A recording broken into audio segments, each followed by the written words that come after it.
Et si on parlait de la liste complémentaire? Beaucoup d'entre vous me posent la question, alors il est temps d'en parler. Certains d'entre vous ont passé l'oral, ont reçu les résultats, se retrouvent dans la liste d'attente. Qu'est-ce que c'est que cette liste? Est-ce qu'il faut que vous gardiez espoir ou non? Je vous en parle là tout de suite. Avant tout, je me présente pour ceux qui ne me connaissent pas. Moi, c'est Héloïse Margoteau, passionnée du monde soignant. J'accompagne maintenant depuis un certain nombre de temps les nouveaux élèves du nouveau référentiel à acquérir plus facilement leur diplôme à travers les réseaux, mais pas seulement, car je me déplace aussi dans certains IFAS et des établissements de santé dans lesquels je présente mes activités de formation en lien avec le nouveau référentiel. Je vais également à vous informer qu'il y a énormément de supports dans lesquels vous pouvez vous munir. Vous avez tout simplement le lien de ma boutique en ligne qui se trouve juste en bas. Vous avez également des livres de révision qui ont été conçus main par des élèves et par moi-même pour vous mettre énormément de chances de votre côté pour vous entraîner pour les examens. C'est des livres pas comme les autres, puisque on va vraiment dans le fin fond de le sujet, c'est de vous préparer à l'examen. Une partie de cet argent sera transmise dans une association qui est en cours de création pour aider les nouveaux élèves du nouveau référentiel aide-soignant. Au niveau financier, on sait que c'est 11 mois de formation et parfois il y a des élèves avec un moyen financier assez compliqué pour payer certaines factures, pour se nourrir la famille ou autre. Ça peut être vraiment utilisé pour beaucoup de raisons. Donc voilà, cet argent-là, une partie de cet argent fera tout simplement partie de cette association en question.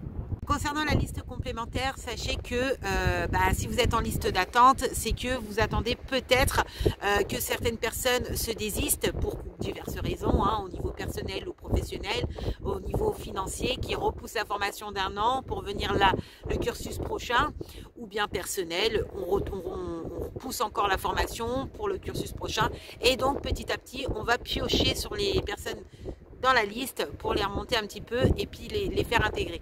Ça peut être aussi une personne qui désiste parce qu'elle se rend compte qu'en fait elle ne veut pas faire ce métier-là, elle doute d'elle, elle ne veut pas, donc elle s'est rendue compte au dernier moment qu'elle ne veut pas rentrer en IFAS. Ça peut être diverses raisons. Donc c'est pour ça qu'il y a cette liste un peu d'attente, de complémentaires, pour piocher un petit peu ces personnes qui sont là au cas où. Ne restez pas dans une déception. C'est tout simplement que beaucoup ont su se démarquer.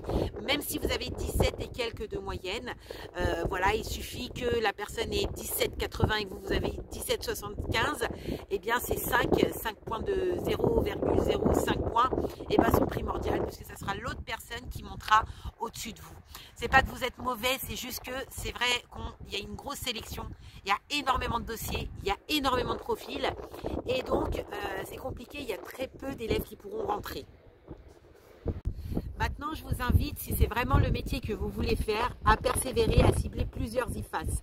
En sachant que si vous êtes en liste complémentaire, souvent, alors je ne dis pas tous, mais souvent, quand il y a des IFAS qui sont en manquement, qui manquent un peu de profil d'élèves, eh bien, ils vont piocher dans la liste complémentaire de leurs IFAS voisins, etc. pour les reprendre.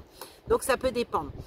Rien n'est joué encore, mais voilà, dites-vous que oui, effectivement, c'est pas craignos, mais en gros, c'est peut-être compliqué pour vous pour entrer dans cette promo.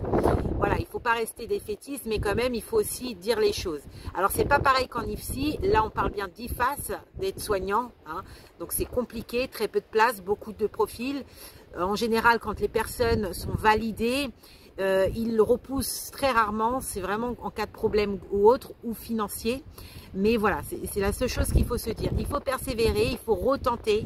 Ça ne veut pas dire que votre dossier n'est pas bon, ça ne veut pas dire que votre oral n'est pas bon, c'est juste que d'autres personnes ont su toucher le jury, se sont démarquées. C'est pour ça que je dis c'est super important de mettre toute votre chance de votre côté, surtout sur l'oral, sur votre posture, sur votre intonation de voix, sur votre ouverture physique, le regard illuminé, ouvert.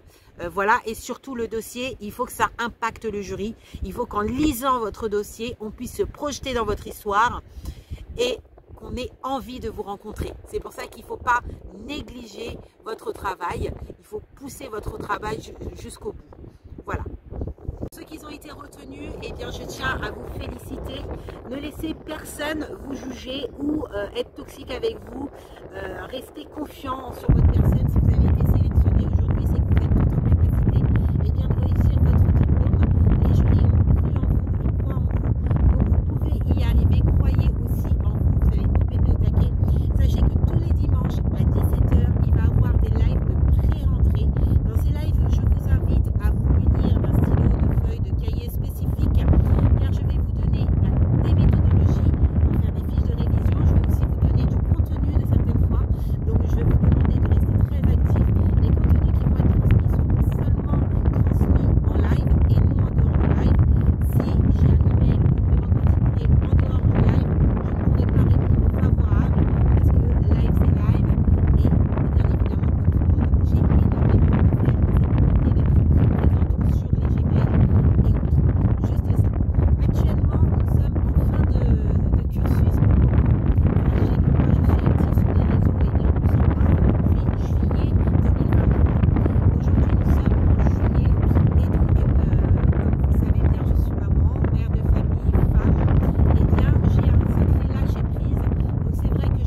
partagez et je vous dis à bientôt.